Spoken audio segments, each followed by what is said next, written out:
Helga came to Hawaii very late in her life.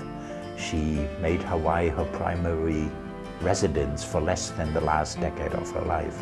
But she immediately fell in love within days of arriving for the first time in Hawaii. And her idea, having found a great deal of happiness in the islands, was that she wanted to return what she called the generosity of the islands.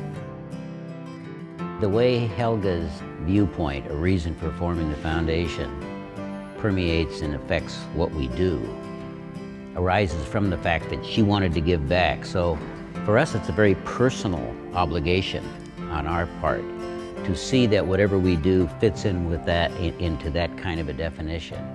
Every once in a while, we'll stop and ask ourselves, what would Helga want? What would Helga do? And that is a guide to us.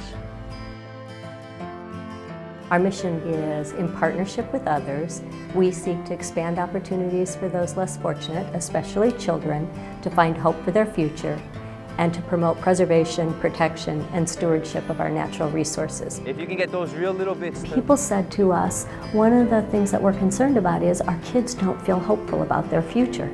And of course, we knew what Helga had said, and so those words just really rang true to us, that we needed to do something about hope for our kids. And what was it that was keeping our kids from feeling hopeful about their future?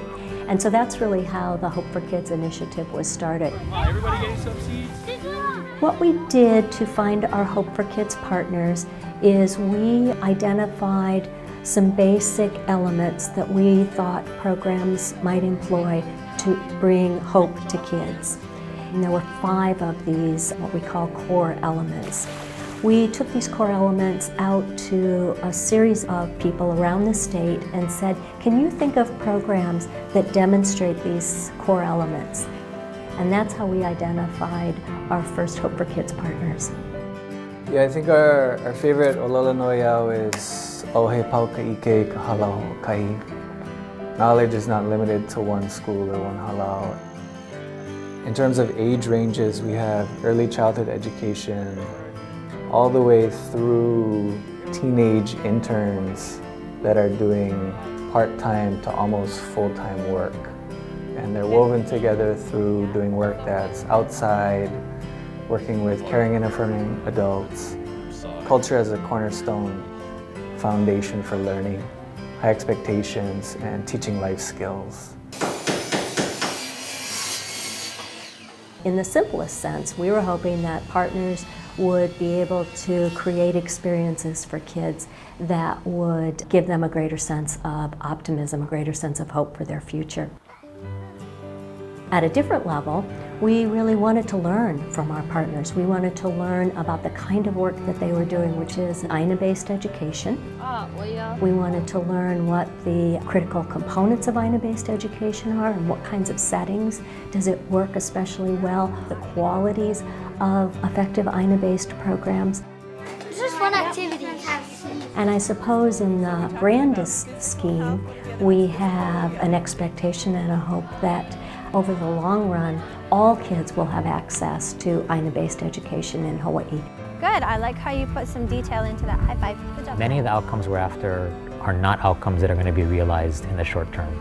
The kind of outcomes that we're after are changing people's lives, which takes years, and which we may not see the results of for 5 years or 10 years or a generation. But the importance of those results should not be discounted because they don't fit within a grant-making time frame. The way I would characterize our relationship with our Hope for Kids partners is really one that is based on reciprocity, because I hope that we're bringing things to our partners that help them do their work well and do their work better over time. I also know that we learn a tremendous amount from our partners, from their struggles as well as their successes. They really have been candid with us, and they will share with us when things aren't going well. And so there's great opportunity for us to learn. We're building it with love. And when a funder's commitment is not just dollars, but also to be present, to be a thought partner with you, to talk not just about whether you're meeting the benchmarks that you set out at the beginning of the grant period, but to sit down and say, okay, we believe in your organization. What are your struggles? What do you see changing your community? Does the plan need to be adapted? That kind of thought partnership. I think only over time, over a period that's beyond 1 year, and through a relationship that is about that kind of conversation, do you develop enough trust to really get an honest perspective from a nonprofit and from a community. Our interactions with our partners are ones of really wanting to support them no matter the challenge, and to be a partner that they can trust and look to bounce ideas off of, and know that it's a safe space and it's a safe relationship. We can move on. I think we want to. I used to run a nonprofit, and so I know what it's like to be on the grant-seeking end, the fundraising end of it. I know from that side of the equation how difficult it is to set up a true partnership between nonprofit organizations that need funding and foundations that have funding. My word for Hope for Kids is grateful. We are so grateful. What I really appreciate about Hauʻoli Maʻaloa Foundation is what we've drawn from our benefactor, from Helga, and that's that notion of focus. We don't see ourselves as one-off check writers. We really want to engage. We think that if we can stay the course for some time, we will learn more, we'll be more effective, and in the long run, we'll have more impact. We try and provide multi-year support and have that support be a little bit more organic. We try to support general operating expenses of the nonprofit. So instead of just zeroing in and pegging program A, kind of try and see the nonprofit organization a little bit more broadly, and just to see it as a nonprofit that's trying to do good, especially if we're mission aligned. The ones that you're lifting up are called cool. We've learned a lot from working with the Hope for Kids partners in the past almost 6 years. So we've learned a lot about Aina-based education and about both the impact that it can have and the challenges of doing that work well. I think one of the other things our partners have taught us about Aina-based education is that our focus initially was really on the child. And our partners have helped us see child in the context of family, in the context of community. In a lot of ways, that's more complex. It's also much more impactful.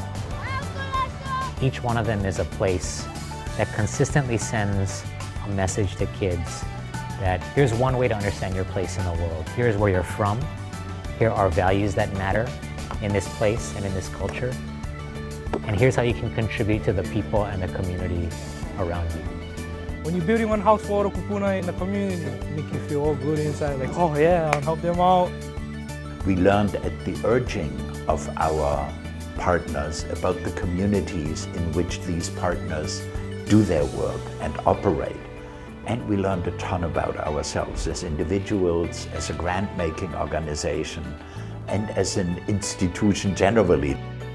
The goal of everybody is to give hope to kids.